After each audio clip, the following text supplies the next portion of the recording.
Hello friends, the health care today में आपका स्वागत है। आज हम बात करेंगे। आपने काफ़ी बार सुना होगा लंग में पानी भरना क्या होता है। इंग्लिश टर्म में या साइंटिफिक टर्म में इसको कहा जाता है प्लूरल एफ्यूजन। जैसा आप लंग का पिक्चर देख सकते हैं इधर, ये बीच में जो दिख रहा है ये फेफड़ा है। आप हर समय जब सांस लेते हो फेफड़ा फूलता है और सांस छोड़ देते हो फेफड़ा बंद हो जाता है। फेफड़ा एक बैलून जैसा है। छोटा इंसिडेंट होता है या ट्रॉमा होता है उस समय बैलून फटने का चांसेस बहुत आसान रहता है। जैसे एक जेली मिलता है जो हमारा च्युइंग गम जैसा होता है, वो 3 डायमेंशन में लंग को प्रोटेक्ट कर रखता है। अगर आप ध्यान से देखेगा फिगर में, उसमें एक इनर लेयर होता है, एक आउटर लेयर होता है। जो इनर लेयर है वो लंग्स को बिल्कुल टाइटली एडहेरेंटली रहता है, और आउटर लेयर है जो रिबकेस के साथ जुड़ा हुआ होता है। हर रोज़ एक इंसान को, या एक ये मेल हो या फीमेल हो, लगभग 2.5 से 3 लीटर पानी बनता है और सूखता है। यह एक रूटीन प्रोसेस है। तो ये दोनों को बीच में जो पानी at any point of time अब देखा जाएगा वो 15 से 20 ml से ज़्यादा नहीं होना चाहिए। ये अमाउंट जो है अपना क्वांटिटी में बढ़ जाता है और लंग्स में इकट्ठा हो जाता है, जिसको हम साइंटिफिकली बोलता है प्लूरल एफ्यूजन। जब हम बोलता है लंग के अंदर पानी भर गया, तो क्या कारण की वजह से हो सकता है ये? मोटा मोटा ये है, हम ब्रॉडली डिवाइड करेंगे, ये इन्फेक्टिव रूप का पानी है या नॉन इन्फेक्टिव पानी है। बिकॉज लंग है एक रिसीवर ऑर्गन है। बॉडी में बाकी ऑर्गन में जब डैमेज होता है, लंग भी उसका इफेक्ट झेलना पड़ता है। उन केसेस को हम नॉन इन्फेक्टिव पानी बोला जाता है। जैसे इन्फेक्टिव पानी में आपको कारण आता है बैक्टीरिया, ट्यूबरकुलोसिस, कुछ कुछ मैलिग्नेंसीज। बिकॉज वो इन्फेक्टिव नहीं है, बट इन्फेक्टिव टाइप हमें बायोकेमिकल पैरामीटर्स मिलता है, इसलिए वो इस ग्रुप में होता है। जैसे नॉन इन्फेक्टिव पैरामीटर्स है, जिस किसी का हार्ट कम काम कर रहा है, उसमें भी हम देखा जाता है दोनों लंग में पानी सब सिमेट्रिकली भरा जाता है। किसी का लिवर काम नहीं कर रहा है, जिस वजह से उनका बॉडी में एल्बुमिन बन नहीं रहा है, जिसको हम हाइपो एल्बुमिनिमिया बोलता है, उस वजह से भी दोनों फेफड़े में पानी बन जाता है। और तीसरा किडनी की वजह से, किडनी का फेलियर की वजह से किडनी अच्छे से यूरिन बना नहीं पाता है, जिस वजह से वो एक्स्ट्रा फ्लूइड जो बॉडी में है वो लंग के अंदर भरा जाता है। अब इन्फेक्टिव के बारे में आता है। जब इन्फेक्टिव में बहुत सारे चीज़ है, हम कैसे डिफ्रेंशिएट करेंगे ये टीबी की वजह से हुआ, बैक्टीरिया की वजह से हुआ या मैलिग्नेंसी की वजह से हुआ। जब आपको पहली बार कोई एक्सरे किया या इसका सिम्टम कैसे शुरुआत होता है वो भी मैं बताता हूँ आपको। काफ़ी पेशेंट्स को हल्का सा लंबा सांस लेने में दर्द जैसा महसूस होता रहता है। काफ़ी लोग इसको इग्नोर करता है, बट धीरे धीरे ये पेन बढ़ता जाएगा। धीरे धीरे आप बात करने में भी महसूस करने लग जाते हैं। खांसी आने से दर्द बढ़ना शुरू हो जाता है। इसको मेडिकली हम बोलते हैं प्लूरेटिक चेस्ट पेन। काफ़ी बार पेशेंट यही पेन लेफ्ट साइड में होता है, वो गलती से कार्डियोलॉजिस्ट के पास भी चले जाता है इनिशियली। जब हम एक्सरे करते हैं उसमें हमको दिखता है लंग में पानी है। एक्सरे आपको बताता है पानी है, बट एग्जैक्टली कितना पानी है, कितना अमाउंट पानी है, वो एक अल्ट्रासाउंड करके एक स्कैन इमेजिंग करते हैं हम, उसमें हम एस्टिमेट करते हैं कितना क्वांटिटी है, उसके हिसाब से आगे प्लान किया जाएगा। जो मैं आपको पहले अपफ्रंट बताया था, जिसमें नॉन इन्फेक्टिव ग्रुप है और इन्फेक्टिव ग्रुप है।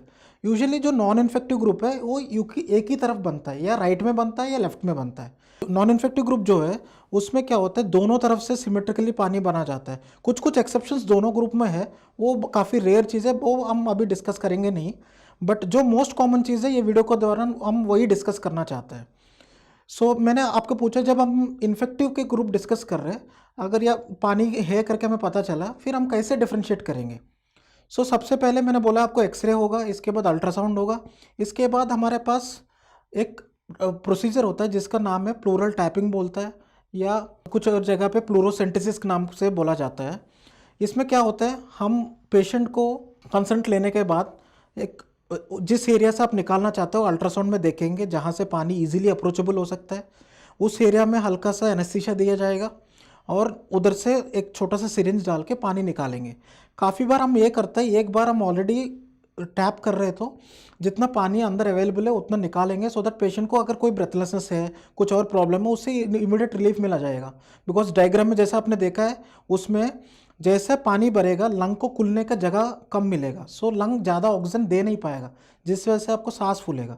हम एक बार सुई डाल रहे हैं, उस समय पानी निकालने के लिए, जांच के लिए भेज रहे हैं, उस समय हम कोशिश करते हैं जितना पानी फ्रीली निकाल सकते हैं, सो दैट पेशेंट को ज़्यादा से ज़्यादा बेनिफिट मिलेगा। ये जो पानी हम निकाला है वो हम टेस्ट के लिए भेजता है। इसमें कुछ बायोकेमिकल टेस्ट होता है, कुछ माइक्रोबायोलॉजिकल टेस्ट भी होता है। सबसे मोस्ट कॉमन टेस्ट जो हम देखता है वो उसमें होता है, उस पानी में ग्लूकोज कितना है, प्रोटीन कितना है, और LDH नाम का एक चीज़ होता है, वो भी देखते हैं हम। और सबसे इंपॉर्टेंट एक और पैरामीटर है जिसमें साइटोलॉजी बोलता है कौन सा सेल से इसमें बना हुआ है, उसके हिसाब से हम डिफ्रेंशिएट कर पाएंगे बैक्टीरियल है या ट्यूबरकुलर है। सो नॉर्मली एक बैक्टीरियल इन्फेक्शन में आपको ये दिखता है न्यूट्रोफिल अधिक संख्या में मिलता है, बिकॉज बैक्टीरियल इन्फेक्शन का जो ड्यूरेशन है काफ़ी कम टाइम होता है, 1 से 2 हफ्ते से होता है। सो उसमें इमिडिएटली बॉडी में जब भी प्रॉब्लम होता है, जो पहला सेल है जो बढ़ता है वो न्यूट्रोफिल है।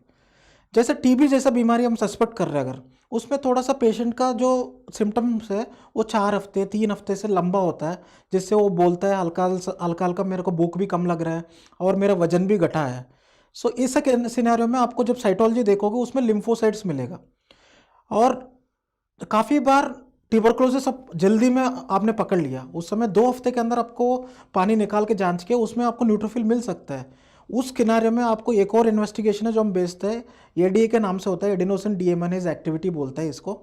इसका वैल्यू नॉर्मली 10 के नीचे होता है, बट अगर ये वैल्यू 70 के ऊपर है 95% कन्फर्मेटरी है ट्यूबरकुलोसिस है, 40 से 70 है 70% प्रॉबिलिटी है कि ट्यूबरकुलोसिस है, अगर 40 के नीचे है ये बैक्टीरियल इन्फेक्शन की तरफ जाता है या मैलिग्नेंसी की तरफ जाता है। बट कुछ कुछ बैक्टीरियल इन्फेक्शन होता है जिसमें बिल्कुल पानी जो है पस जैसा बन जाता है, जिसको हम बोलते हैं पायोथेरैक्स बोलते हैं।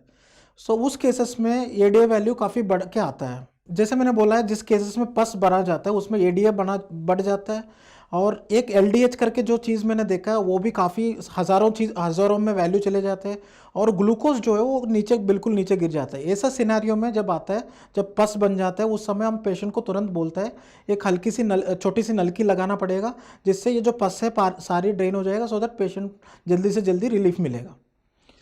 अब बैक्टीरिया के बारे में हमने डिस्कस किया और ट्यूबरकुलोसिस के बारे में भी हमने डिस्कस किया। तीसरा है मैलिग्नेंसी, ये कैसे हम पकड़ता है। जैसे मैंने पहले बोला है इसमें एडीओ का वैल्यू कम होता है, और साथ में आप देखोगे जो साइटोलॉजी हम बेचते हैं उसमें कुछ कुछ मैलिग्नेंट सेल्स दिखना शुरू हो जाता है। अगर आप 100 मरीज का सैंपल बेचते हैं जिसमें कैंसर आप सस्पेक्ट कर रहे हो, इसमें मैलिग्नेंसी पकड़ने का जो चांस है 45% के आसपास होता है। सो पानी निकाल के बेचने से 100% मैलिग्नेंसी हम पकड़ नहीं पाता है। सो इसलिए काफ़ी बार हम बोलते हैं प्लोरा का जो बायोप्सी भी लेना पड़ता है, जिससे हम आगे क्या बीमारी है देखने के लिए। उसके लिए एक प्रोसीजर करता है जिसका नाम है थोरैकोस्कोपी। एक छोटा सा होल बनाता है और हमारे पास एक दूरबीन होता है जिसके अंदर से, वो होल के अंदर से हम जाता है, पूरा लंग को विजुलाइज करता है अच्छे से, जहाँ जहाँ एबनॉर्मल एरिया से उधर से छोटा सा बिट लेता है, वो पैथोलॉजिस्ट के पास जाता है, वो देख के बताता है ये ट्यूबरकुलोसिस की वजह से हुआ या मैलिग्नेंसी की वजह से हुआ या कुछ और प्रॉब्लम में, रेयर बीमारी मैंने जो बोला वो भी काफ़ी बार निकल के आ सकता है। अब ये इन्फेक्टिव ग्रुप हमने डिस्कस कर लिया, अब आ जाते हैं नॉन इन्फेक्टिव ग्रुप में। जैसे मैंने बोला है हार्ट, किडनी, लिवर जो मोस्ट कॉमन कारण है जिससे पानी बढ़ता है। जैसा किसी का हार्ट फेलियर है, जैसे कि एजेक्शन फ्रैक्शन कम है, उस केस में हम डाइटोर वगैरह देंगे, डायरेटिक्स बोलता है जिसको ग्रुप को, वो देंगे तो ये पानी अपने आप सूख जाता है। ये तीनों बीमारी में डायरेटिक्स का इस्तेमाल काफ़ी होता है। बट अगर किडनी का प्रॉब्लम है साथ में डायलिसिस करेंगे जिससे ज़्यादा फायदा होता है पेशेंट को, जो लंग में पानी इकट्ठा हो धीरे धीरे डायलिसिस से भी निकलता है। काफ़ी बार इन केसेस में भी क्या होता है, नॉर्मली जब नॉन इन्फेक्टिव के ग्रुप में नॉर्मली हम छाती से ट्यूब डलता नहीं है। काफ़ी रेयर केसेस में जब पानी इतना ज़्यादा हो जाता है लंग को खुलने का जगह नहीं मिलता है, उस समय हम ट्यूब भी डालते हैं सो दैट पेशेंट को तुरंत रिलीफ मिल जाता है। सो दैट ट्यूब से सारी पानी निकलने के बाद, लंग एक्सपेंड होने के बाद, उसी ट्यूब के दौरान हम एक केमिकल डाल सकते हैं जिससे बार बार पानी ना भर सकता है। ये नॉन इन्फेक्टिव ग्रुप में यूज़ करते हैं। और साथ साथ में जो कैंसर ग्रुप है उसमें भी हम ये चीज़ इस्तेमाल कर सकते हैं। हमारे पास वैरायटी ऑफ एजेंट्स है जो दोनों लेयर्स के बीच में आपको इरिटेशन क्रिएट करता है, जिस वजह से इन्फ्लेमेशन होता है और दोनों लेयर परमानेंटली चिपक जाता है, सो दैट बार बार पानी नहीं भरता है। ऑप्शन हम मैलिग्नेंट पेशेंट्स को देता है, साथ में नॉन इन्फेक्टिव पेशेंट्स है जिसको बार बार पानी बन रहे हैं, जिस वजह से उनका लाइफस्टाइल खराब हो रहा है, वो अपना normal day to day activity कर नहीं पा रहे, उन लोग को हम ये चीज़ ऑफर करता है। बट यूजुअली टीबी और बैक्टीरियल ग्रुप में, जैसा अब मैंने बोला बैक्टीरिया ग्रुप में आपने ट्यूब डाला है, सारी पानी निकल गया, जैसा पानी निकलने के बाद हम ट्यूब निकाल देते हैं, जैसे एंटीबायोटिक दिया जाता है बैक्टीरिया में, ये पानी बनने का जो चांसेस है वो कम होते जाएगा। जैसे टीबी पेशेंट है उसमें हम एंटी ट्यूबरकुलर थेरेपी देता है। गवर्नमेंट आजकल इसके पीछे बहुत मेहनत कर रहा है, जिससे सो दैट जल्दी से जल्दी जो इस टाइप ऑफ टीबी को बोलते हैं एक्स्ट्रा पल्मोनरी टीबी, बिकॉज जल्दी से अगर ये पेशेंट हम पकड़ पाएंगे, ये पेशेंट को हम इलाज टाइम से शुरू करेंगे, इनका जो बीमारी है जो फेफड़े के बाहर है, जैसा फेफड़े के बाहर जो लाइनिंग में है वो फेफड़े के अंदर ना जाएंगे, सो दैट ये पल्मोनरी टीबी नहीं बनेंगे। ये होल पॉइंट इसलिए बिकॉज एक बार पल्मोनरी टीबी बनने के बाद वो पेशेंट काफ़ी लोग को फैलाता है। तो ये एक्स्ट्रा पल्मोनरी टीबी है, ये नॉन इन्फेक्शियस है। उसी समय आप अगर पेशेंट को पकड़ लिया सो दैट आप बाकी लोग को फैलने से आप रोक रहे हो। इसलिए मैं बार बार बोलता हूँ, किसी को भी 2 हफ्ते से काशी होता है और साथ में भूख भी कम लग रहा है, थोड़ा सा वजन भी कम हो रहा है और हल्का सा बुखार महसूस कर रहे हैं शाम के समय में, ये टीबी का लक्षण है। जो आपका आसपास डॉक्टर से जल्दी से संपर्क करिए, वो एक एक्सरे करके ज़रूर देखेगा। अगर पानी है तुरंत एक पल्मोनोलॉजिस्ट को मिल लीजिए, अच्छे से वो निकाल के जांच करेगा, जिससे आपको पता चलेगा ये टीबी है क्या चीज़ है। सो दैट उस चीज़ का इलाज करेंगे, आप जल्दी से ठीक हो जाएगा। हम रखें आपका ख्याल।